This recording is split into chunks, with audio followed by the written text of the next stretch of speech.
नमस्कार, मैं हूं सुरेश चौहान के और आप देख रहे हैं बिंदास बोल। बिंदास में हमेशा की तरह हम आपके सामने लगातार जो इस मुद्दे को लेकर आए, उस ओवैसी के मुद्दे को आज लेकर आए हैं। हमने पहले ही आपको कहा था कि ओवैसी से जुड़े हुए किसी भी मुद्दे को हम नहीं छोड़ेंगे। सारे उसके जितने भी कुतर्क होंगे, जितनी बातें होंगी, वो सारी बातें होगी और उन सारी बातों का हल हम इस स्टूडियो में विभिन्न प्रकार के एक्सपर्ट्स को लाकर बात करेंगे। हमने आपके सामने वकील लाए, पत्रकार लाए, कवि लाए, मुस्लिम धर्म गुरु लाए, तमाम प्रकार के लोग लाए। लेकिन एक बात बहुत लोग सोशल मीडिया पर कह रहे और ये कहा गया कि जब ये कस्टडी में था तो इसके ऊपर भूत सवार होने की बात की गई और उस भूत सवार होने के बाद के कारण इसको जमानत में आसानी हुई, ऐसा कहा जाता है। तो हम भले माने ना माने, लेकिन जो लोग ये कहते हैं कि ओवैसी गुनहगार नहीं है, उसके ऊपर कोई भूत सवार है, वो गुनहगार है, उनको जवाब देने के लिए आज हमने अपने स्टूडियो में कुछ विश्व विख्यात तांत्रिकों को बुलाया है, ज्योतिषी को बुलाया है और मुस्लिम धर्म के जाने माने विशेषज्ञों को, धर्म गुरुओं को भी बुलाया। हम इन तीनों के साथ आज के इस शो में ओवैसी का भूत है नहीं, या अगर है तो उसको कैसे उतारा जाए, इसको लेकर बात करेंगे। यह कार्यक्रम कोई अंधश्रद्धा को बढ़ावा देने के लिए नहीं, बल्कि अपने नेता के ऊपर देश से ज्यादा श्रद्धा रखकर अंधभक्ति करने वाले लोगों के लिए आंखें खोलने के लिए है। और इसलिए आज हम सब ने मिलकर इस कार्यक्रम में बहुत ही रुचि के साथ बड़ा ध्यानपूर्वक सहभाग लेना है। हमेशा की तरह हम आपको कॉल करने का मौका देंगे, टेलीफोन के द्वारा, स्काइप के द्वारा। आप अपनी प्रतिक्रिया रख सकते हैं, व्हाट्सएप के द्वारा भी। लेकिन आपकी सारी प्रतिक्रिया लेने के पहले जरा मुद्दे को शॉर्ट में देखते हैं।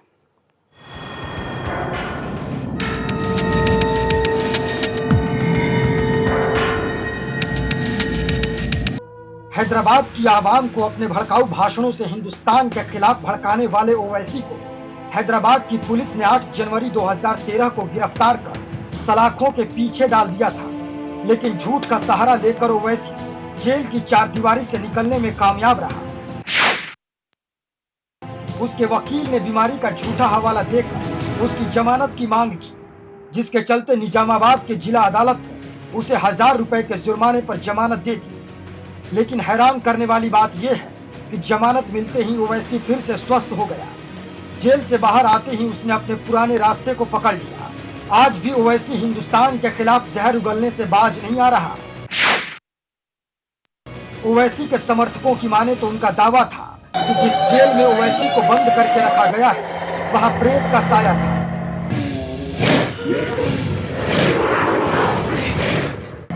जिसके कारण ओवैसी को रात के सन्नाटे में जेल के अंदर अजीब अजीब आवाजें सुनाई देती थी,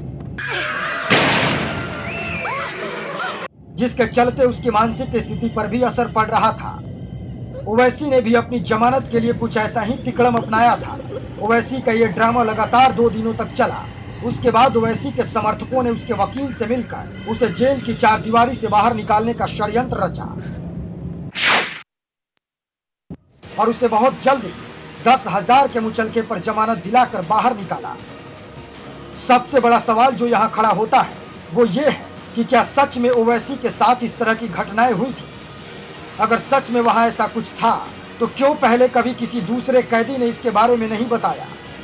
या सिर्फ ये ओवैसी को बाहर निकालने के लिए रची गई एक सोची समझी चाल थी, क्योंकि कैद से बाहर निकलते ही उसका भूत गायब हो गया। Bureau report, Sudarshan news. तो ये मुद्दा है और इस मुद्दे के ऊपर आपको बात करनी है। हमारे साथ 3 विशेष मेहमान भी जुड़े हुए हैं। हमारे साथ जुड़े हैं ज्योतिषाचार्य जयकांत शर्मा जी, हमारे साथ जुड़े हैं मुस्लिम धर्म गुरु है मुफ्ती एजाज जी। मैं दोनों का स्वागत करता हूं। मुफ्ती जी आपका भी स्वागत करता हूं और जयकांत जी आपका भी स्वागत करता हूं। इसके साथ हमारे साथ तंत्र विषय के माहिर स्वामी ओम जी भी है। आपने इनको इंटरनेट पर और कई जगह पर तंत्र के विषय में सुना होगा। मैं आपको फिर कहना चाहता हूं कि हम भले ही इस पे भरोसा करें ना करें, यह मुद्दा नहीं है।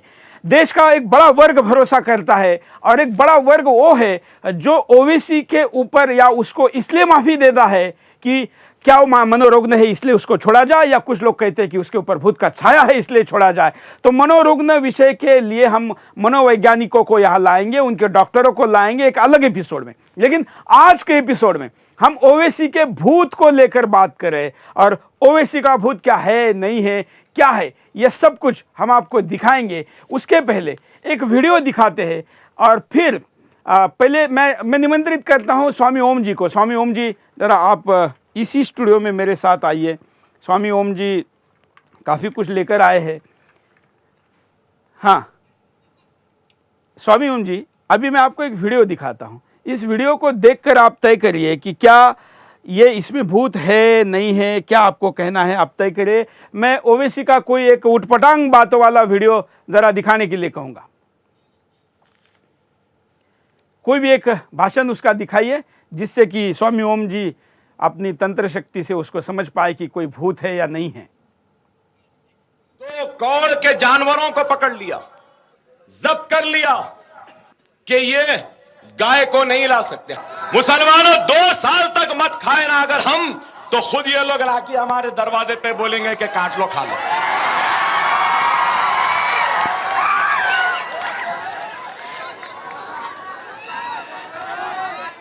काश के वो भी खा के देखें कि कितने मजेदार हैं ये। बदनसीब है, नहीं खा रही। हम क्या करेंगे, हम तो खाते आए हैं, बड़ा मजा आता है और मजे में कोई कॉम्प्रोमाइज नहीं भाई। आपने देखा, मेरा प्रॉब्लम ये है कि आपके बगल में मेरी तंत्र शक्ति काम कर नहीं रही है।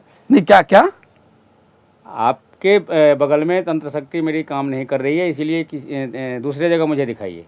नहीं क्यों, मेरे बगल में तंत्र का क्या प्रॉब्लम है? आप स्वयं तंत्र शक्ति से परिपूर्ण हैं।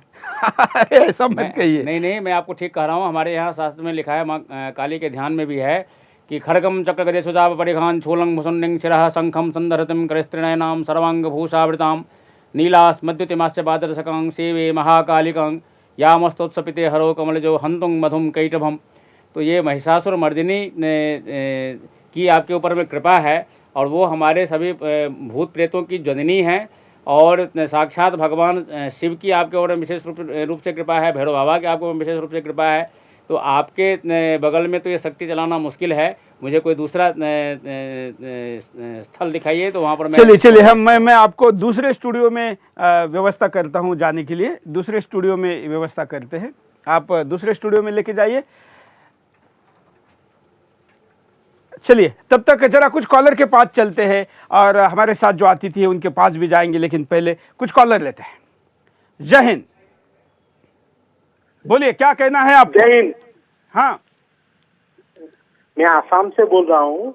हाँ, ये जो अब जब हैदराबाद कश्मीर की बात बोलते हैं ना, इसके साथ में आसाम को भी जोड़ना जरूरी है, क्योंकि आसाम भी अब दूसरा कश्मीर बनते जा रहा है।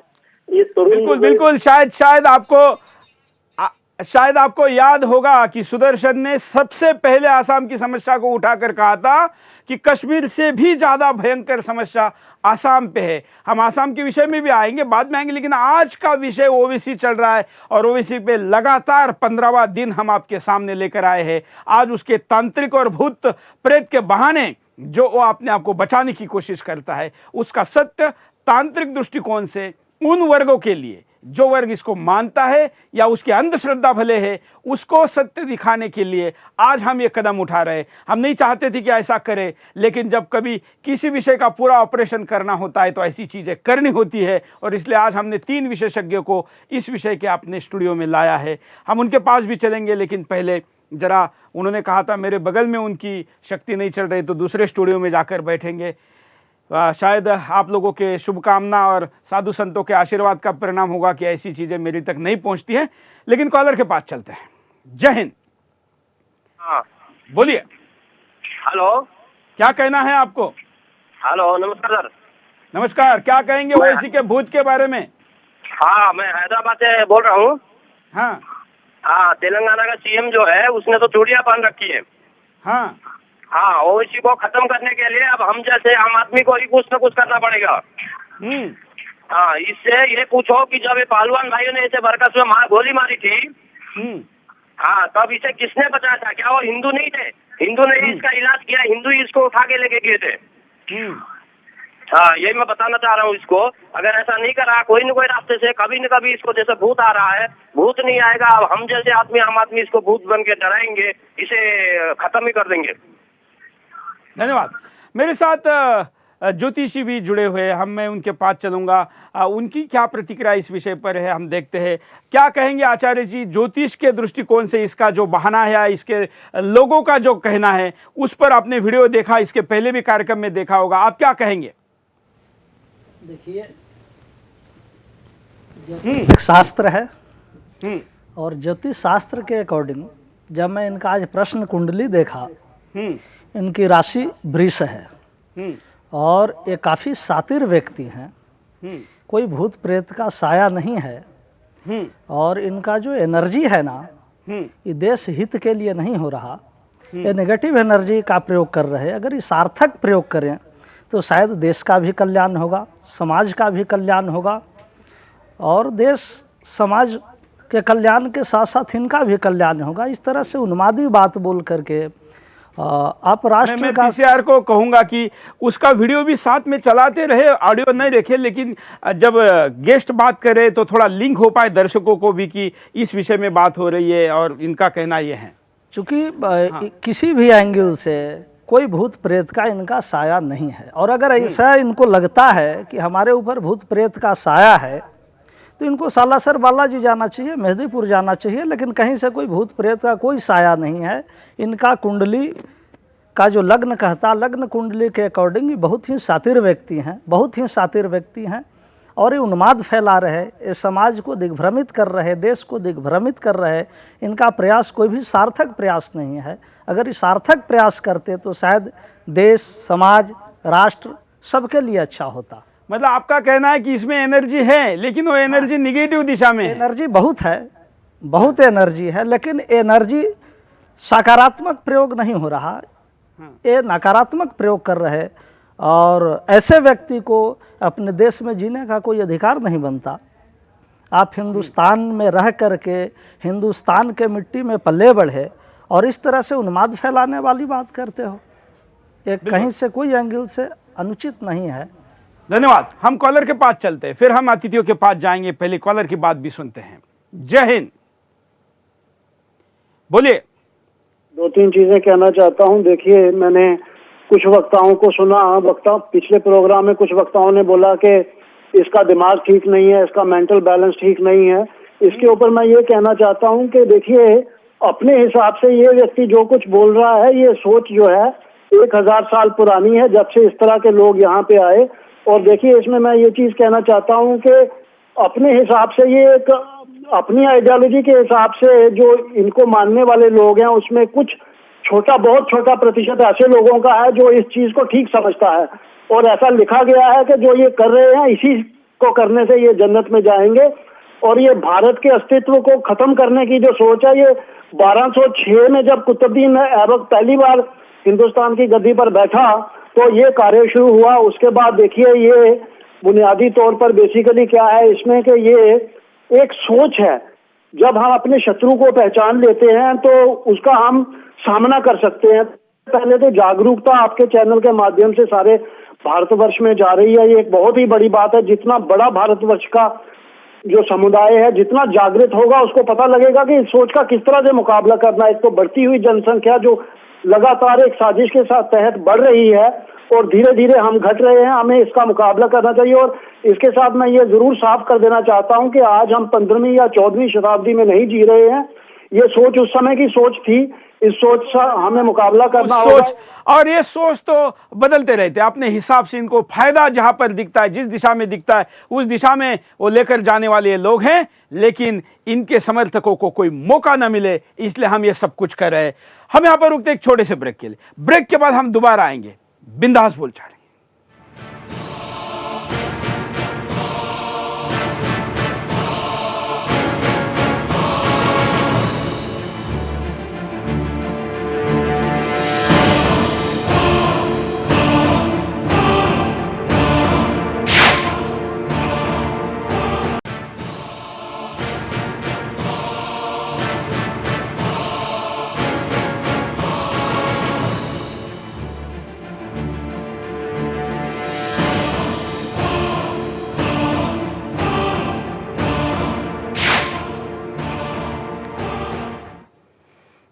ब्रेक के बाद आपका एक बार फिर से स्वागत है। आप देख रहे हैं बिंदास बोल, और बिंदास में हम आपके सामने मुद्दा लेकर आए हैं ओवैसी के भूत का। ओवैसी को समर्थन करने वाले लोग कहते हैं कि इसके अंदर भूत सवार हो जाता है और इसलिए ये ऐसी बातें करता है। तो जब सजा देनी है तो इसके शरीर को क्यों देते हैं, भूत को दीजिए। ऐसे कुतर्क रचने वाले लोग जो इसके समर्थन में हैं, और दुर्भाग्य से न्याय व्यवस्था में इसको सुनने वाले लोग भी है, और इसलिए ऐसे कुतर्कों का भी सही जवाब होना चाहिए। और इसलिए आज के बिंदास के शो में हमने तांत्रिक, ज्योतिष और इस्लाम के धर्मगुरु बुलाए हुए हैं। तीनों लोग हमारे साथ जुड़े हुए हैं और साथ साथ में आप सब लोग भी जुड़े हुए हैं। आप भी अपने आसपास को चीज़ों को देखते हुए, इसके भाषणों को देखते हुए अपनी बात को, प्रतिक्रिया को रख सकते हैं। कॉलर के पास चलते हैं, कॉलर की बात पहले सुनते हैं। जय हिंद, बोलिए। हेलो सुरेश जी। हाँ हेलो सुरेश जी, मैं आपका धन्यवाद करता हूं कि आपने ऐसा प्रोग्राम चलाया। और सबसे बड़ी बात मैं ये कहना चाहता हूं कि जब ये लोग दूसरे धर्मों को गाली दे सकते हैं तो इनके ऊपर ऐसा भूत क्यों नहीं आया जो अपने धर्म को गाली दें। और दूसरी बात मैं ये कहना चाहता हूं, मैंने इनके लिए एक शेर लिखा है जो मैं कहना चाहता हूं। बोलिए बोलिए। रुसवाइयां करा रहे हैं मजहब और ईमान की, क्या परवाह नहीं इनको अपने इस्लाम की। खून कर रहे हैं रसूले खुदा के अरमानों का, अब खुदा ही जाने क्या हर्ष होगा इन शैतानों का। बहुत बहुत धन्यवाद। खुदा ही जाने, क्योंकि शैतानों की बात करते हैं, शैतानों जैसा व्यवहार करते हैं, शैतानियत करते हैं, और दोष शैतान या भूत पर डालते हैं, खुद पर नहीं लेते। लेकिन भारत का संविधान, कानून और सभ्यता यहाँ की इस बात की छूट नहीं देती। मैं एक उसका वीडियो चलाकर मुफ्ती साहब के पास जाऊंगा कि उनकी क्या राय है। जरा एक वीडियो चलाए, फिर हम मुफ्ती साहब के पास चलते हैं। अल्लाह का शुक्र है मेरे सामने ये माइक है, कल को ये माइक नहीं कुछ और था मालूम।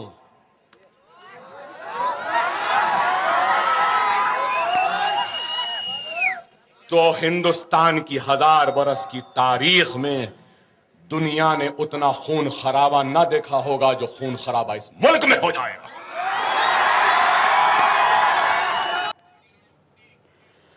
एजाज साहब, मुफ्ती एजाज साहब, मैं आपके पास आना चाहूँगा। मैं आपको पूछना चाहूँगा कि इसके समर्थकों का, और ख़ास करके ज़्यादातर स्वाभाविक ही इसके मुस्लिम समर्थक है, उनका कहना है कि ये भूत तकलीफ देता है। आप क्या कहेंगे? आप धर्मगुरु हैं, धर्म को जानते हैं, आपकी लोग बात सुनते हैं, इसलिए हमने आपको सम्मान के साथ बुलाया है, और कई लोग आज इस कार्यक्रम को देख रहे हैं। तो इसके भूत के इस थ्योरी को आप किस नज़र से देखते हैं? देखिए, ये कहना कि किसी के ऊपर भूत आ जाता है और उसके बाद वो इस तरह की बातें करते हैं या ऐसी तकरीर करते हैं, इस तरह का भाषण देते हैं, ये बिल्कुल बेसलेस और बेबुनियाद बातें हैं। ऐसा कुछ नहीं है। और भूत को वजह बना करके और किसी सज़ा से किसी को मुक्त कर देना या जेल से रिहाई मिल जाना, ये भी मैं समझता हूँ कि किसी भी तौर पर मेरे ख्याल से यहाँ का कानून जो है, एक्ट है, वो भी इसकी इजाज़त नहीं देता। हाँ, मानसिक अगर रोग हो और अगर कोई कहीं डॉक्टर वगैरह पूरी तरीके से प्रूफ कर दे, तब जा कर के कोर्ट में कुछ ऐसी सहूलत मिलती है। लेकिन भूत को बुनियाद बना करके इस तरह की सहूलत देना या कोर्ट से रिहा करना, मैं समझता हूँ कि ऐसा कैसे हुआ, ये मुझे समझ में बात नहीं आती। जहाँ तक इस्लाम धर्म का ताल्लुक़ है, मैं क्लियर बता दूँ कि इस्लाम में देखिए, कहीं किसी भी तौर पर दूसरे मज़हब को गाली देना तो बहुत दूर की बात है, उसे बुरा कहना या गलत नज़र से देखने से भी रोका गया है। बल्कि डायरेक्टली कहा गया है कि जो भी आपके साथ दूसरे मज़हब के मानने वाले रहते हों, उनका ख्याल करो, उनका एहतराम करो। और बिल्कुल बुखारी शरीफ आप जानते होंगे, जो सबसे हदीस की सबसे बड़ी किताब है, उसके अंदर कहा गया है कि वल्लाहि ला युमिन वल्लाहि ला युमिन वल्लाहि ला युमिन हत्ता ला यअमनु जारुहु बिवाइक़ी। उसमें कसम खा करके प्रोफेट मोहम्मद सल्लल्लाहु अलैहि वसल्लम ने कहा है कि अल्लाह की कसम, वो मोमिन हो ही नहीं सकता, वो मुसलमान हो ही नहीं सकता, वो मुसलमान हो ही नहीं सकता। लोगों ने पूछा, उनके दोस्तों ने पूछा कि कौन या रसूल अल्लाह? तो उन्होंने जवाब दिया कि जिसके शर से, जिसकी तकलीफ़ से या जिसके हाथों से उसका पड़ोसी महफूज ना रहे।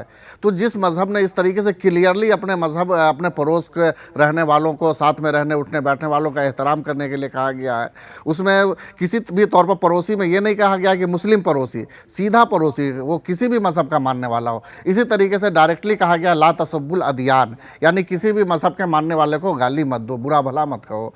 तो जब इस्लाम में ये चीज़ बिल्कुल क्लियर कट है, उसके बाद अगर कोई आदमी इस तरह से करता है, इस्लाम को मानने वाला अगर ऐसा ये करता है, ये किसी मज़हब को बुरा भला कहता है, जैसा कि उन्होंने वो गाय के बारे में जो बात कही, वो मैं समझता हूँ कि बहुत अफसोस की बात है और इस तरह का स्टेटमेंट नहीं आना चाहिए। देखिए असल में ये सब चीज़ें जो होती हैं वो बहुत हद तक पॉलिटिकल भी होती है, हर चीज़ को मज़हब से राजनीतिक विषय पर आपके पास आऊँगा एजाज जी, मैं राजनीतिक विषय पर आऊँगा। लेकिन जो लोग कहते हैं कि मज़र पर जाते हैं या ऐसी जगह पर जाते हैं जो भूत प्रेत मानने वाले लोग होते हैं, ऐसे लोग इस्लाम में हैं, ऐसा उनका दावा है? नहीं, देखिए भूत प्रेत मानने वाले कुछ लोग हैं जिसको ये होता है कि उसके ऊपर भूत आ जाता है, लेकिन देखिए भूत के ऊपर भूत आने के बाद उसको ये शक्ति नहीं दे दी जाती कि वो कुछ भी कर ले या उल जलूल बकने लगे या कुछ भी उल्टी सीधी हरकतें कर ले। ये सब ऐसा कुछ नहीं है, ये सब बिल्कुल आदमी की अपनी मानसिक या अपनी जो सोच होती है उससे अलग होकर के, इतना इंसान की सोच, इंसान की फिक्र जो होती है, इंसानी थॉट और जहन जो होता है वो इतना कमज़ोर नहीं होता कि उस पर भूत आकर के हावी हो जाए और भूत अपनी मर्जी की बात मनवाए, ऐसा कुछ नहीं होता है। अगर ऐसा हो तो फिर कोई भी आदमी किसी का मर्डर कर देगा और कह देगा कि उसके ऊपर भूत आ गया था, तो फिर ये संविधान किस ये तो किसी आदमी का नहीं, देश का मर्डर करने निकला है, समाज का मर्डर करने निकला है, एकता का मर्डर करने निकला है, भाईचारे का मर्डर करने निकला है, 100 करोड़ लोगों का मर्डर करने की बात बोलता है। आपने तो देखा अभी क्या बोला इसने, माइक अगर हटा दो और माइक के बजाय मेरे हाथ में कुछ होता तो हिंदुस्तान ने इतनी बड़ी तबाही नहीं देखी। मतलब पानीपत के लड़ाई में जितनी बड़ी हत्याएं नहीं हुई, जितने कई लाख लोग मरे थे, उससे भी ज्यादा बड़ी बात ये करता है। तो क्या इस प्रकार की बात एक इस्लाम का सिपाही होने का दावा करने वाला व्यक्ति, इस्लाम की रक्षा का दावा करने वाला व्यक्ति, इस्लाम के लिए सब कुछ होने का दावा करने वाला व्यक्ति गैर इस्लामी बात नहीं कर रहा है? बिल्कुल ये गैर इस्लामी बात है, और जो इस्लाम का सच्चा सिपाही होगा वो बिल्कुल इस तरह की बातें नहीं करेगा। सच्चा सिपाही वो होता है जो हर किसी का एहतराम करता है, उसके अंदर ह्यूमैनिटी होती है, इंसानियत होती है, हर एक को एहतराम की निगाह से देखता है, इज्जत की निगाह से देखता है। इस्लाम फैला है वो यहाँ धर्म गुरुओं के ज़रिए से और अखलाक के ज़रिए से, इस तरीके से जो है कत्ल और गारत और लूट मार और खून वगैरह की बातें करना, इसकी इस्लाम में कतन गुंजाइश नहीं जिस तरह की ये बातें कर रहे हैं। देखिए असल में होता है ये कि मानसिकता होती है, हर मज़हब में हर जगह हर तरह के लोग होते हैं, उसमें कुछ लोग इस तरह के भी होते हैं, और ये जिस जगह हैं जहाँ पर रहते हैं उनकी पूरी सियासत, पूरी पॉलिटिक्स इसी के इर्द गिर्द घूमती है। अगर वो इस तरह की बात ना करें, इस तरह का भाषण न दे, तो शायद वो मतलब इलेक्शन भी हार जाए। तो वो एक उनका अपना ऐसा वो पॉलिटिकल एक ये बना लिया है उन्होंने कि हम इस तरह के भड़काऊ भाषण दे करके, जज्बाती भाषण दे करके, और हम अपना मुफ्ती साहब फिर इस्लाम ने तो ये नहीं कहा है ना कि जीत कर आने के लिए आपको दूसरे धर्मों के खिलाफ बोलने की छूट है, वहां तो नहीं बोलना है। अरे जीतना ही क्या जरूरी है, अगर कोई आदमी अखलाक के साथ अच्छे अंदाज में अगर वोट देता है, आपकी ईमानदारी पर और आपकी साफ सुथरी छवि को अगर वोट देता है तो बहुत अच्छी बात है, जीत करके आ गए। ये थोड़े है कि भड़काऊ भाषण दे करके या किसी के खून पर आप किसी की लाश को लांघते हुए और आप पार्लियामेंट या असेंबली पहुंचे, ये कोई कमाल नहीं है। इस तरीके की सोच रखना भी गलत है, ऐसी सोच रखने वालों का बिल्कुल निंदा होनी चाहिए, बाइकाट होनी चाहिए। देखिए इस तरह की सोच पैदा होती रहती है दूसरे मजहब में भी। अब ये सेम हम देख रहे हैं कि इसका हम अगर हम मुकाबला करें तो वरुण गांधी से कर सकते हैं। उन्होंने भी इस तरह का एक बार भाषण दिया था और सिर्फ इलेक्शन के लिए दिया था। हालांकि मुझे भी नहीं लगता कि उसकी सोच ऐसी होगी, लेकिन ये कि इलेक्शन जीतने के लिए उन्होंने इस तरह का भाषण दे दिया था। तो उसी तरीके से ये भी जो है इलेक्शन के पसे मंदर में, इसको हम ये नहीं कह सकते किसी भी तौर पर इस्लाम धर्म से जोड़ के नहीं देख सकते, इसलिए कि इस्लाम धर्म बिल्कुल इसकी इजाज़त देता ही नहीं कि आप किसी धर्म के बारे में ऐसी उल्टी सीधी हरकतें करें या ऐसी उल्टी सीधी बातें करें। इस्लाम धर्म तो बिल्कुल क्लियर कहता है कि हर मजहब का कंप्लीट एहतराम करो, हर इंसान का एहतराम करो, हर आदमी का एहतराम करो। यहाँ तक कि वोट के लिए भी कहा गया है कि उसको ईमानदारी से ताबीर किया गया वोट देने को, कि जिसको आप अपने तौर पर ईमानदार समझते हो, और वोट देने वाला जो होता है उसको भी कहा गया है कि वो एक अमीन होता है, अमानतदार होता है, जिसको सबसे अच्छा समझे देश के हित में उसी को वोट करे, गलत आदमी को वोट ना करे। तो वोट के लिए 4-4 कार्ड बनवाने का आरोप जिसके ऊपर है वोटरों का, वो उसको क्या धर्म सिखा के हम करेंगे। एक कॉलर के पास चलते, उसके बाद हम आपको बता दें कि हमारे पास विख्यात तांत्रिक स्वामी ओम जी है, और जो अपनी विद्या के आधार पर स्क्रीन पर देखकर वो सारा एनालिसिस कर उसका साइंटिफिक जवाब यहाँ पर हमको देने वाले हैं। हम उनके पास इस कॉल के बाद चलेंगे, लेकिन पहले कॉलर के पास चलते हैं। जय हिंद। नमस्ते भाई साहब। बोलिए। हाँ जय श्री राम भाई साहब। पवन कुमार रघुवंशी उर्फ दादू बोल रहा हूँ इंदौर से। हाँ भाई साहब, मेरा एक निवेदन ये है कि ऐसे जो लोगों को, जो मुसलमानों को जिनको भूत प्रेत लगे हुए हैं, इनके लिए एक बहुत अच्छा दोहा है मेरे पास कि भूत पिशाच निकट नहीं आवे, महावीर जब नाम सुनावे। और ये जो गाय को मार के खाने के लिए ये बोल रहा है कि हमें तो बहुत मजा आता है और मजे में कुछ तकल्लुफ बर्दाश्त नहीं कर सकते, तो मेरा इनसे निवेदन है कि इनकी माँ जिन्होंने उनको अपने आंचल से दूध पिलाया था, बड़ा होने के बाद ये उसी गाय माँ का दूध पिए थे, तो क्या ये अपनी गाय माँ का जिसने इनने बड़ा होते होते दूध पिया है, क्या अपनी माँ को भी ऐसे मार के काट के खा जाएंगे ये, जैसे गाय माँ को काट के खाने का बोल रहा है ये कमीन इंसान।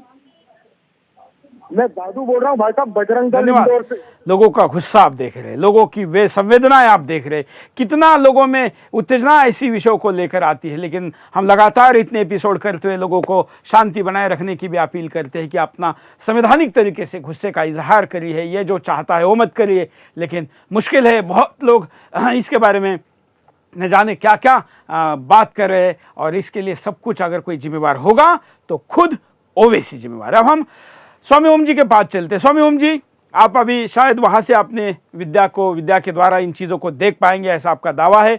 मैं आपके सामने एक इसका वीडियो प्ले करने के लिए कहूँगा, ज़रा मुझे स्वामी ओम जी के साथ लिया जाए और फिर एक वीडियो प्ले किया जाए। स्वामी ओम जी, क्या अभी प्ले करें, आप रेडी है? स्वामी जी क्या वीडियो चलाया जाए? हाँ बिल्कुल चलाइए।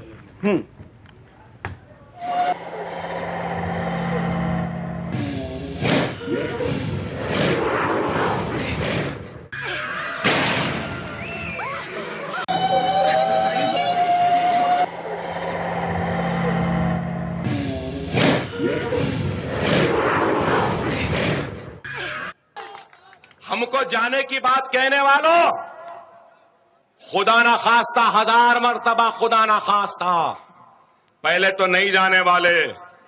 हम गए तो खाली हाथ नहीं जाएंगे, ताज को भी ले जाएंगे, लाल किले को भी ले जाएंगे, कुतुब मीनार को भी ले जाएंगे। बचेगा क्या? अयोध्या की वो टूटी फुट्टी राम की मंदिर बचेगी, वो अजंता एलोरा की नंगी नंगी मूर्तियां बचेंगी, और क्या रहेगा? अरे हम मरते भी हैं तो इस जमीन में 2 गज जमीन लेकर दफन होते हैं, क्योंकि हमको इस मिट्टी से मोहब्बत है। तुम मरते हो तो जलकर फिजाओं में आवारा की तरह चले जाते हो।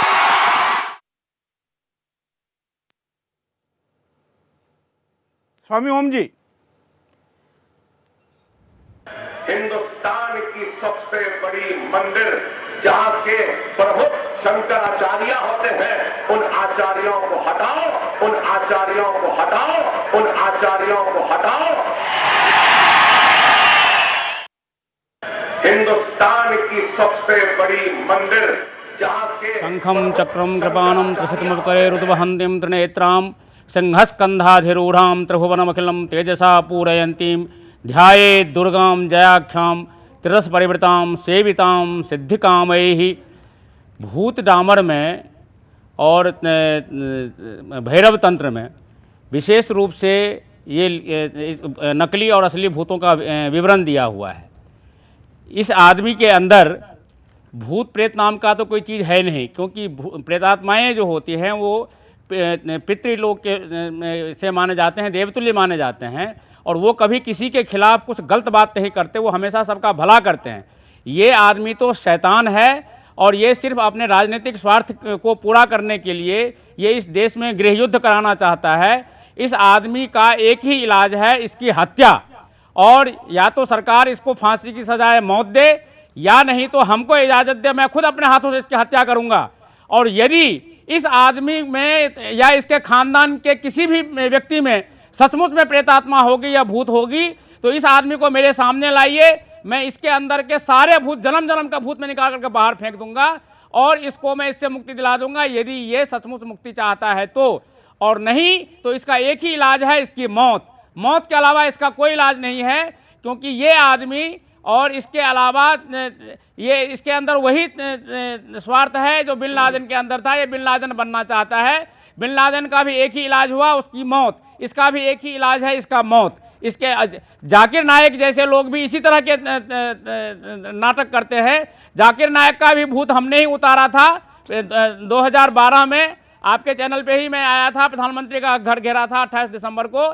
तो इस आदमी का भी वही इलाज है। जिस तरह से जाकिर नायक का भूत उतारा, जिस तरह से बिन लादेन का भूत उतारा गया मार करके, उसी तरह से इसकी हत्या करके भूत उतारा जाएगा। और ये और इसके साथ जो भी इसके समर्थक हैं वो भी मौत के ही योग्य हैं। मैं जो इस्लाम को मानते हैं, इस्लाम में कहीं भी अशांति की बात नहीं की गई है।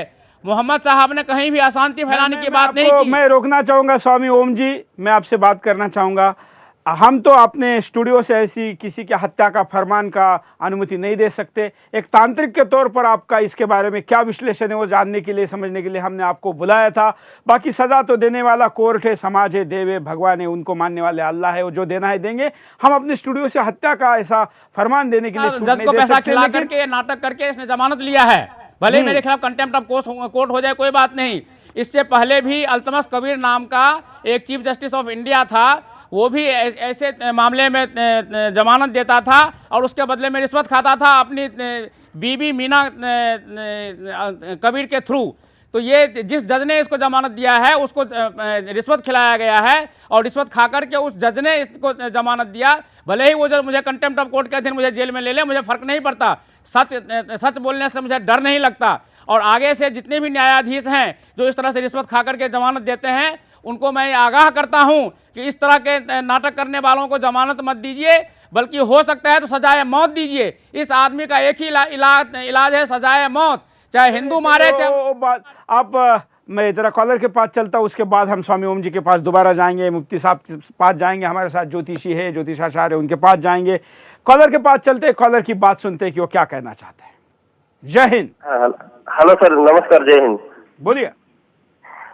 हेलो सर, उसका ओवैसी का भारतीयत्व और उसका वो एमआईएम पार्टी का मान्यता रद्द होना चाहिए।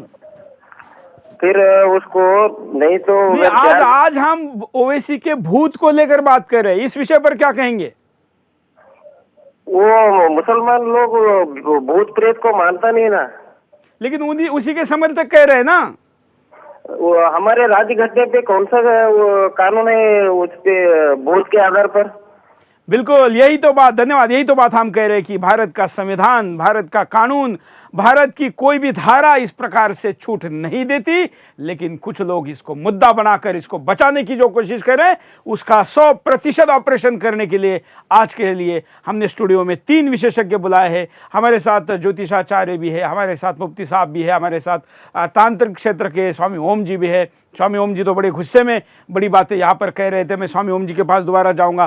स्वामी ओम जी, तंत्र विद्या के आधार पर आप तो ये कह रहे हैं कि इसके ऊपर कुछ भी कोई प्रकार का भूत नहीं है, फिर आप इसको दिल्ली बुलाकर भूत उतारने की बात, दोनों बात कॉन्ट्रा नहीं है, आप कैसे कह रहे हैं? देखिए, मुझे हो सकता है कि थोड़ा दूरी होने की वजह से यदि इसके अंदर कहीं भूत हो भी तो ये छिप गया हो। एक बार मुझे और दिखाइए, मैं इसको गहराई से देखना चाहता हूं और फिर देखता हूं कि इसके अंदर भूत है या नहीं।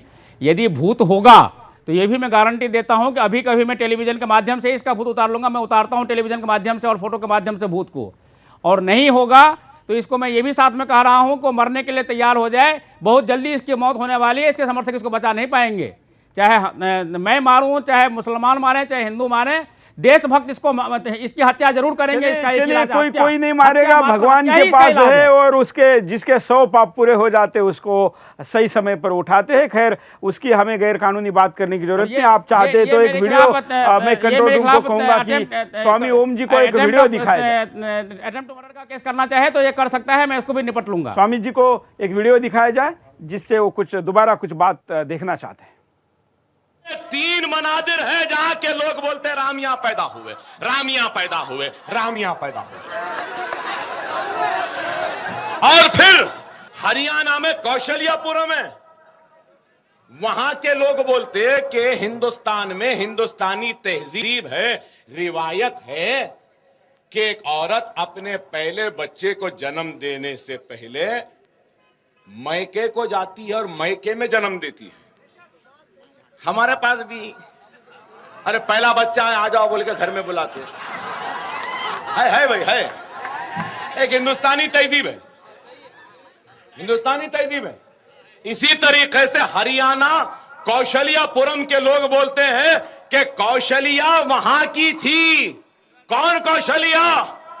राम की मां, दशरथ की बीवी।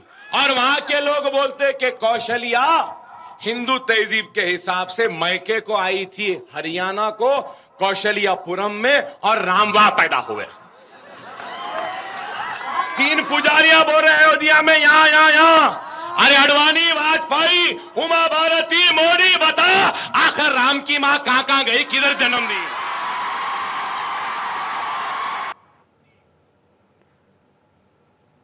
निश्चित रूप से इस्लाम में लिखा हुआ है कि किसी भी देवी देवता या अल्लाह की यदि निंदा की जाए तो उसको मौत दो। बात आप मत बताइए, इस्लाम की बात बताने के लिए आप मुफ्ती साहब है, आप अपनी तंत्र के आधार पर आपने कहा था दोबारा देखना चाहते, उस पर आप क्या कहेंगे? देख लिया, एक नंबर का नाटकबाज है, पाकिस्तान का ISI का एजेंट है, वो जो इसको लिख करके देता है, रटाता है, वो ये बोलता है उसको, ये ISI का तोता है, ये पाकिस्तानी हमारे हिंदुस्तान विद्रोही जो पाकिस्तान का ISI है गुप्तचर एजेंसी, ये उसका एजेंट है, वो इसको स्क्रिप्ट लिख करके देता है, इसको रटाता है और ये तोते की तरह ये बकता है। इस आदमी को सुरेश जी एक ही रास्ता है, इस आदमी का सही समय और स्थान मुझे बताइए, इसकी हत्या मैं करूंगा, अपने हाथों से मैं इसकी हत्या करूंगा।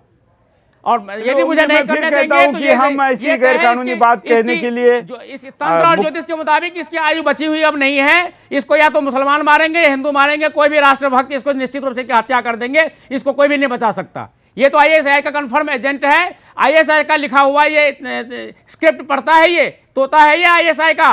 जो ISI के जो लोग हैं जो इसको लिख करके देते हैं वही ये बकता है, इसका अपना तो दिमाग है ही नहीं। ये सिर्फ नेता बनने के लिए, ISI से पाकिस्तान से पैसा लेने के लिए, हिंदू द्रोही मुस्लिम कंट्रीज के लोगों से पैसा लेने के लिए जो वो लोग लिख करके देते हैं, ये बोलता है। ये आवाज़ इसकी जरूर है, लेकिन जो शब्द हैं वो इसके नहीं हैं, वो शब्द ISI के हैं, पाकिस्तान के हैं, हिंदुस्तान विद्रोहियों के हैं। और हमारे यहाँ ये कानून बना हुआ है कि जो भी देशद्रोही होता है उसको सजाए मौत दी जाती है, इसको सजाए मौत दी जाए, नहीं तो इस देश में गृह युद्ध ये करवाएगा, हजारों मुसलमानों की हत्या करवाएगा। ये हजारों मुसलमानों की हत्या कराने के लिए आया हुआ है। ये जब इस आदमी ने ये कहा था कि हमको पुलिस से छुटकारा दे दो, हम 100 करोड़ हिंदुओं को मार देंगे, तो मैंने उस वक्त बयान दिया था, इसको कहा था कि गुजरात में भी तो पुलिस हट गई थी, तो क्या तुमने आपको यहाँ पर रोकते हैं? मैं फिर कहता हूँ कि ये स्वामी ओम जी की अपनी व्यक्तिगत राय है, हम किसी भी गैर कानूनी काम का आदेश यहाँ से देने की अनुमति किसी को भी नहीं दे सकते, क्योंकि फिर वो सबसे आसान रास्ता था, फिर मैं ही अपना लेता। उसके लिए 12-13 दिन यहाँ पर स्टूडियो में खड़ा होकर 2-2 घंटे बात करने की ज़रूरत नहीं थी। लेकिन हम संविधान से बंधे हैं, संविधान में बंध कर भारतीय घटना के अनुरूप हम क्या ऐसा कर सकते हैं जिससे इसको रोका जाए। और इसके व्यक्ति के शरीर को मारना तो फिर भी ज़रूरी है, क्योंकि वो शरीर गुनाह करता है, लेकिन उसके अंदर के प्रवृत्ति को मारना ज़रूरी है। अगर हम उसको ऐसे ही मारेंगे, कानून भी मारेगा, तो भी वो हीरो बनेगा। हम मुसलमान समाज को भी दिखाना चाहते हैं कि देखिए, ये आपका हीरो नहीं, ये आपका खलनायक है, ये आपका विलन है। और इसलिए तमाम मुस्लिम भाई सुदर्शन पर आकर इसकी बात को रख रहे। आपने उस दिन भी देखा था हैदराबाद से एक जाबाज पत्रकार ने, कहीं नहीं लिखा है अपनी बात को कही। मुफ्ती साहब के पास चलता। मुफ्ती साहब, एक हिंदू देवी देवताओं के खिलाफ इसने इतनी अभद्र भाषा में टिप्पणी की, हमारी मजबूरी है इस वीडियो को चलाना, क्योंकि इसके बगैर इसकी गंभीरता हिंदुस्तान समझेगा नहीं, हम भी नहीं सुनना चाहते। लेकिन जो बात इसने कही है, ईश निंदा के खिलाफ इस्लाम क्या सजा देता है, और आपके हिसाब से अगर आपको कहा जाए कि इसको इस्लाम के हिसाब से सजा दे, तो आप इसको क्या सजा देंगे? देखिए, सबसे पहले तो मैं ये वाज़ेह कर दूं कि हम लोग जो है इस चैनल के माध्यम से, इस प्लेटफार्म से अमन और शांति बनाने की कोशिश करें, और देश में कोई ऐसी चीज़ ना, हम लोग की ज़बान से ऐसी बात ना निकले कि दूसरे लोग और इमोशनल हो जाए, जज्बाती हो जाए, कोई स्टेप ले ले।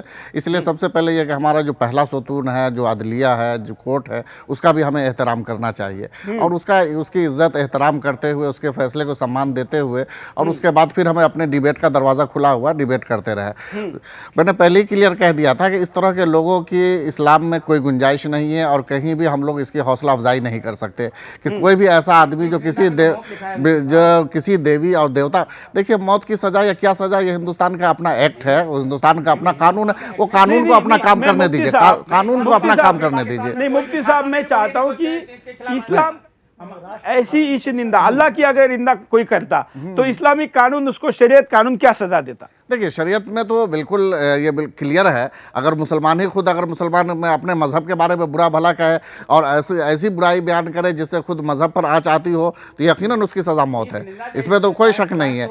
लेकिन ये कि ये हर देश का एक सिस्टम होता है, एक तरीका होता है ना किसी को सज़ा सुनाने का। हर आदमी इंडिविजुअल अगर सज़ा सुनाने लग जाएगा तो फिर वो लॉ एंड ऑर्डर का क्या होगा। इसलिए कोर्ट ना इंडिविजुअल करने वालों को पत्थर मार करके आप खत्म कर देते हैं, इसको पत्थर मार खत्म कीजिए ना। इंडिविजुअल नहीं दिया जाता ना उसको, वहाँ की कोर्ट जो चाहे वो मुस्लिम कंट्री हो या कहीं भी हो, लेकिन आधार तो ये होता है ना इस निंदा, कहीं भी कोई भी सजा होती है तो वो कोर्ट होते हैं, विटनेस की बुनियाद पर वो अपना आधार काम तो इस करते हैं। निंदा ही होती है ना। इन्होंने जो गलती की है, कर रहा है चाहे हिंदुओं की देवताओं की जो ये गलती कर रही है, इसको पत्थर मार मार करके खत्म कीजिए, आप मुसलमान लोग खत्म कीजिए। ये खालिस पॉलिटिकल इनका स्टंट होता है। नहीं तो पॉलिटिकल स्टंट करने वालों की छूट थोड़ी दी जा सकती कि देश में गृह युद्ध कराए, हमारे हिंदू देवी देवताओं का अपमान करे। बिल्कुल झूठ। इसको आपके इस्लाम में मोहम्मद साहब ने कहा हुआ है, आपके इस्लाम में कुरान शरीफ में लिखा हुआ, आयत में लिखा हुआ है कि जो भी इस निंदा करता है उसको पत्थर मार मार करके उसकी हत्या कर दो। आपके पाकिस्तान में हर मुस्लिम कंट्रीज में आज भी हत्याएं की जाती है।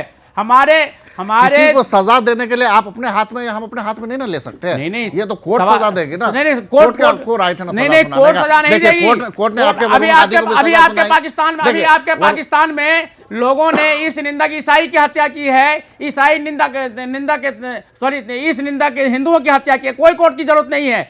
ये मुसलमानों को हुक्म दिया गया है, ये मुसलमानों को हुक्म दिया गया है कि कोई भी इस निंदा करता हो उसको फौरन मार दो, कोई कोर्ट की जरूरत नहीं है। ये इस निंदा है। हम मुसलमान भाइयों से मुसलमान भाइयों से अपील करते हैं, या तो आप मार दीजिए या हमको इजाजत दीजिए, हम इसकी हत्या करें। अरे ये देश धर्म के मुताबिक चल रहा है क्या? देश सेकुलर है, यहाँ का अपना कॉन्स्टिट्यूशन है, यहाँ का अपना कैसे नहीं चल रहा, कैसे नहीं चल रहा? यहाँ पर हमारा धर्म या आपका धर्म, मुसलमानों की 4 शादियां अलाउ है, हमारे हिंदुओं की 1 शादी अलाउ है। कैसे नहीं चल रहा? ये देश पूरी तरह से धर्म के आधार पर चल रहा है, धर्म आधारित करना चाहूंगा। इसमें मैं कहूंगा कि इस बहस को दूसरी दिशा में लेके जाने की जरूरत नहीं। तमाम मुद्दे उन पर हम आएंगे। आज बात केवल ओवैसी की है और ओवैसी में भी ओवैसी की भूत की है। ओवैसी के भूत पर लोगों की क्या प्रतिक्रिया है, उनके तरफ चलते हैं। जय हिंद। बोलिए, क्या कहना है आपको? सर मैं इकबाल अब्दुल्ला बोल रहा हूँ सर। बोलिए इकबाल भाई। हाँ, मैं ये कहना चाहता हूँ, आपके स्टूडियो में जो हमारे मुफ्ती साहब बैठे हुए हैं, मैं उनसे सवाल करना चाहता हूँ सर कि इस्लाम के अंदर, हमारे इस्लाम धर्म के अंदर हमारे नबी करीम सल्लल्लाहु अलैहि वसल्लम के बारे में अगर किसी हिंदू ने ये तौहीन की होती तो आप क्या फतवा देते? दूसरी बात ये है सर मेरी कि इस देश के अंदर हमारे नबी करीम सल्लल्लाहु अलैहि वसल्लम ने फरमाया कि अपने वतन के खिलाफ कभी मत जाओ, धर्म से तुम्हारे अपने मजहब से बढ़ के तुम्हारा देश है। और ये बोलता है कि राम का नाम लेता है, दुर्गा का नाम लेता है, गणेश का नाम लेता है। हिंदू धर्म अपनी जगह है, इस्लाम अपनी जगह है। हिंदू का भी अपना, हमारे धर्म अजमेर की दरगाह पे जाओ, हजारों हिंदू मिलेंगे आपको, वो सम्मान करते, इज्जत करते हैं। और ये शैतान की औलाद हिंदुस्तान क्या इसके बाप ने बसाया है क्या? हम मुसलमानों को भड़का रहा है और हिंदू हमारे भाई है, उनसे अलग करना चाहता है। तो मैं इन मुफ्तियों से ये कहना चाहता हूँ कि तुम बरेली है, देवबंद मदरसा है, बड़े बड़े मदरसे हैं, तुम ये फतवे क्यों बाहर नहीं पाड़ते? इसके खिलाफ रोड पे क्यों नहीं आते? हमारे हिंदू भाई की जरूरत भी नहीं पड़े इसके अंदर, तुम बाहर आओ और ऐसे को इस्लाम के दायरे से बाहर निकालो, तब जाके हम मुसलमान कहलाएंगे। तुम सब शैतानपना करते हो, तुम्हारे अंदर अकल नहीं है, कैसे मुफ्ती हो तुम बोलो। आप शब्दों का उपयोग मत करिए, आप शब्दों का उपयोग मत करिए। हमारे साथ जो मुफ्ती जी बैठे हुए हैं ये राष्ट्रवादी विचारों के हैं, हम इसीलिए इनको यहाँ पर स्टूडियो में बुलाए। मैं आपके गुस्से को इकबाल भाई समझ सकता हूँ, इकबाल भाई भी बहुत राष्ट्रवादी मुस्लिम हैं और इसलिए बहुत आपाक हो बैठे। मैं जो मुफ्ती जी हमारे स्टूडियो में है, मैं आपको कहूँगा कि शब्दों का बुरा मत मानिए, क्योंकि आप समझ सकते हैं कि लोगों की भावना। मैं समझ सकता हूँ बिल्कुल। देखिए, किसी भी मसले का हल जज्बाती या इमोशनल नहीं होता। किसी भी चीज़ को जो है, हम ये इतने बड़े लार्ज कंट्री में रहते हैं और यहाँ अगर हम किसी चीज़ पर एकदम जज्बाती हो जाएंगे, हमारा इतना बड़ा देश देश है, इस देश में हमको सबको लेकर के चलना है, हर मजहब के लोगों को का एहतराम करना है और फिर हमको आगे बढ़ना है। लेकिन उनकी बात सही थी, उनके शब्द वो जो कह रहे थे सही कह रहे थे, और वो मेरा भी कॉन्सेप्ट वही है। मैंने शुरू ही में कह दिया कि इस्लाम में कहीं इसकी गुंजाइश नहीं है कि किसी मजहब वाले को बुरा भला कहा जाए। जिस तरीके से इस्लामी मजहब को अगर कोई दूसरा आदमी बुरा भला कहता है तो वहाँ पर भी उसको सज़ा दी जाती है, उसी तरीके से इनको भी यहाँ के कोर्ट के तहत सज़ा होगी। यहाँ के कोर्ट में भी क्लियर है कि किसी भी मजहब के जज्बात को मतलब से खिलवाड़ नहीं किया जाएगा, किसी के जज्बात के खिलाफ नहीं किया जाएगा। खत्म कर देता है मामले को। अभी रिश्वत खाकर के जमानत दे दिया ना इसको भूत प्रेत के नाम पर। कोर्ट में तो जो कातिल होता है उसको भी सजा, उससे जो है कभी कभी मुक्ति हो जाती है। इसीलिए इसको यहाँ के कोर्ट से नहीं, इसको मैं कहूँगा मुफ्ती जी, ओम जी आप थोड़ा रुकिए। मुफ्ती जी, एक बहुत अच्छी बात इस कॉलर ने कही, ये गुजरात से कॉलर थे, मैं आपको बताना चाहूँगा। ये हमारे कार्यक्रम में कई बार कॉल करते हैं, इकबाल भाई इनकी बेटी भी कॉल करती है। ये इन्होंने एक सवाल छोड़ा, इन्होंने कहा कि हिंदू ने इसका विरोध करने के पहले मुस्लिम लोगों ने इसका विरोध करना जरूरी है, और खास करके आप जैसे जो धर्मगुरु है, जो अपने समाज को मार्गदर्शन करते हैं, फतवा निकालते हैं, इस पर आपकी क्या प्रतिक्रिया? नहीं, जब भी जिस वक्त भी ये स्टेटमेंट आया था उस वक्त जो है मुस्लिम धर्मगुरुओं ने, मुस्लिम ऑर्गेनाइजेशन ने बाज़ाब्ता इसका जो है खंडन किया था और कहा था कि इस तरह के भाषण का, इस तरह के जज्बाती भाषण का इस देश में इसकी कोई गुंजाइश नहीं है और इसकी कहीं भी हौसला अफजाई नहीं की जा सकती।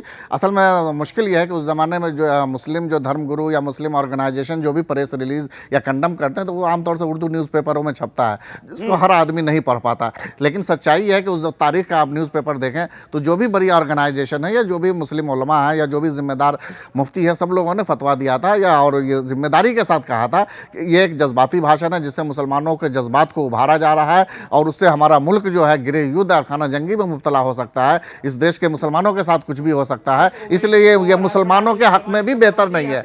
न सिर्फ ये न इस तरह का भाषण न ये सिर्फ के देश के खिलाफ है, बल्कि ये खुद मुसलमानों के हित के खिलाफ है, खुद मुसलमान के खिलाफ है। मैं आपको मुफ्ती जी आपके द्वारा एक संदेश देना चाहता हूं कि आप स्क्रीन से उन मुस्लिम भाइयों को संदेश दीजिए जो हमारे यहाँ पर टेलीफोन पर, हम डर गए इसलिए नहीं कह रहा हूँ, हम तो कभी डरेंगे नहीं, और ऐसे लोगों को हिम्मत से देने के लिए तो बड़े मजबूत संस्कारों के साथ यहाँ आए। लेकिन हमारे फेसबुक पर, वेबसाइट पर, ट्विटर पर, फ़ोन पर हमारे स्टाफ के नंबर निकाल के, यहाँ तक कि हमारे चैनल पर जिनके एडवर्टाइजमेंट चल रहे उन क्लाइंट को फ़ोन करके ऐसी गंदी गंदी भाषा में ये लोग प्रतिक्रिया दे रहे। ये इस्लाम नहीं है या ये इससे कोई ओवैसी के खिलाफ कार्यक्रम चलना मतलब इस्लाम खतरे में है, ऐसा शो करने की ज़रूरत नहीं, ऐसा आप कहेंगे क्या? नहीं, देखिए इस्लाम मज़हब कोई सिर्फ हिंदुस्तानी तक सीमित नहीं है कि यहाँ के की वजह से इस्लाम खतरे में पड़ जाएगा। ये पूरी दुनिया में फैला हुआ मज़हब है, 62 कंट्रीज़ में तो रूलिंग कर रहा है। बहरकैफ इस्लाम को इससे कोई लेना देना नहीं, ये तो इसकी अपनी एक पॉलिटिकल स्टंट है।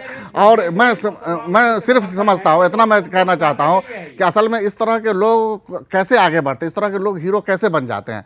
इस तरह के लोग इस वजह से हीरो बन जाते हैं कि वो देखते हैं कि हमारे कंट्री ही में दूसरे कई ऐसे पॉलिटिशियन होते हैं जो इस तरीके से जज्बाती भाषण दे करके, भड़काऊ भाषण दे करके जो है हीरो बन चुके हैं अब तक जो है। पिछले आप इलेक्शन में देख सकते हैं वरुण गांधी की वजह से क्या हुआ था, उसके बाद जो है इलाहाबाद से जो जीतते आ रहे हैं उनकी वजह से क्या हुआ था, स्वामी आदित्यनाथ की वजह से या गिरिराज की वजह से क्या हुआ। उनकी बात तो मुफ्ती जी मैं उनकी बात भी दिखाने वाला हूँ, एक दिन एक एपिसोड में उस पर भी करने वाला हूँ कि एक्चुअली किसने क्या कहा, एक्चुअली किसने कहा क्या, एक दिन वो भी दिखाने वाला हूं। आज उस विषय को नहीं लेते, आज हम भूत पर बात कर रहे थे। हम 5 सेकंड में दोबारा चलते हैं। आचार्य ज्योतिषाचार्य हमारे साथ है जैन जी 5 सेकंड में फाइनली कार्यक्रम के आखिर में इसके भूत को लेकर क्या कहेंगे? मैं तो सर सबसे पहले आपको धन्यवाद दे दूं। पता नहीं हमारे देश के कानून, नेता, नीति क्या कर रहा, विगत 15 दिन से इस प्रोग्राम को चला रहे और फिर भी हमारा कानून कहाँ सोया हुआ है, देश कहाँ जा रहा है, किस दिशा में जा रहा है, समझ में नहीं आ रहा कि इस राष्ट्र का क्या होगा। ऐसे गद्दार देश में उन्मादी भाषा का प्रयोग करके विष का जहर घोल रहे, उसके बाद भी हमारा कानून, हमारा संविधान, हमारे देश। आचार्य जी, कोई भी घटना घटती है आपके हिसाब से वो ग्रह ज्योतिष के आधार पे घटती है। मुझे ज्योतिष के आधार पर पता नहीं कि ये ऐसे व्यक्ति देश में जन्मते कैसे हैं, पनपते कैसे हैं, बढ़ते कहते हैं। आचार्य जी के साथ मुझे कनेक्ट रखा जाए, कैसे पनपते हमको पता नहीं। लेकिन मैं एक समाज शास्त्री तो नहीं कहूँगा, लेकिन समाज सेवक होने के नाते ये कहूँगा कि ये स्थिति तब बनती है, जैसे ग्रह स्थिति बनती है वैसे ऐसे लोग तब पनपते हैं जब समाज में निष्क्रियता का ग्रह आ जाता है और इनके खिलाफ निष्क्रिय प्रतिक्रिया देने की लोगों की मनोवृत्ति बढ़ती है, तब ऐसे लोग बढ़ते हैं। ये अकाल मृत्यु आ रही है, जब चिट्ठी के मरने का टाइम होता है तो ज्यादा मैं मुफ्ती साहब को भी कहूंगा 5 सेकंड में आपकी अंतिम प्रतिक्रिया इस कार्यक्रम के में क्या है मुफ्ती जी? मैं क्लियर कर देता हूँ कि किसी भी इस देश में किसी को भी अपनी जो है सियासी रोटी सेकने के लिए इस मुल्क के जो अमनो सलामती है या लॉ एंड ऑर्डर है उससे खिलवाड़ करने की इजाज़त नहीं दी जा सकती। और अगर कोई इस तरह का स्टेप लेते हैं तो हम सबको मिल करके, हिंदू मुस्लिम सबको ले करके ऐसे लोगों की हौसला शिकनी करनी चाहिए, ऐसे लोगों को प्रमोट ना करना चाहिए, ऐसे लोगों को पीछे करना चाहिए। स्वामी ओम जी 5 सेकंड में आपकी प्रतिक्रिया है, संवैधानिक प्रतिक्रिया दीजिए। इस्लाम के मुताबिक इस निंदकों की हत्या की जाती है। मैं सभी मुस्लिम मुफ्तियों से, मौलवियों से ये निवेदन करता हूं, या तो खुद आप पत्थर मार के इसकी हत्या कीजिए या हमको इजाजत दीजिए, हम आपके सामने इसकी हत्या करेंगे, हम जेल जाने के लिए तैयार हैं। चलिए, धन्यवाद, आपने अपनी बात रखी। मैं दर्शकों को बताना चाहूँगा, डिस्क्लेमर देना चाहूँगा कि यहाँ पर इन्होंने अपनी व्यक्तिगत राय रखी है। दूसरी बात भी कहना चाहूँगा कि हम कोई अंधश्रद्धा बढ़ाने के लिए या ऐसे ही कुछ विषय दिखाने के लिए आपके सामने आज का ये एपिसोड नहीं लेकर आए हैं, बल्कि हम धर्म के प्रति आपकी श्रद्धा को मजबूत करना चाहते हैं। और धर्म मतलब केवल पूजा पद्धति ना होकर जीवन जीने की कला है, ये समझाना चाहते हैं। और ऐसे लोग शैतानों का आधार लेकर शैतानी कृत्य जो करते हैं, इस विषय पर आपकी प्रतिक्रिया भी चाहते हैं। ऐसे में हम तीनों दर्शकों का आभारी तीनों अतिथियों का आभारी हो कि आपने टाइम निकाला, यहाँ पर आए और अपनी बात कही। साथ में आपके करोड़ों दर्शकों का भी आभारी हो कि जिन्होंने इस कार्यक्रम को देखा, अपनी बात को कहा। ज़्यादा कॉलर को टाइम नहीं दे पाए, लेकिन अपनी बात को आप www.sudarshannews.com और हमारे फेसबुक पेज सुदर्शन न्यूज़ पर भी दे सकते हैं। इस कार्यक्रम को दोबारा देखने के लिए रात को 11 बजे और सवेरे 9 बजे आप देख सकते हैं। साथ में इसको यूट्यूब पर सुदर्शन न्यूज़ इस चैनल पर भी कभी भी देखा जा सकता है। आज के लिए इतना ही। जय हिंद।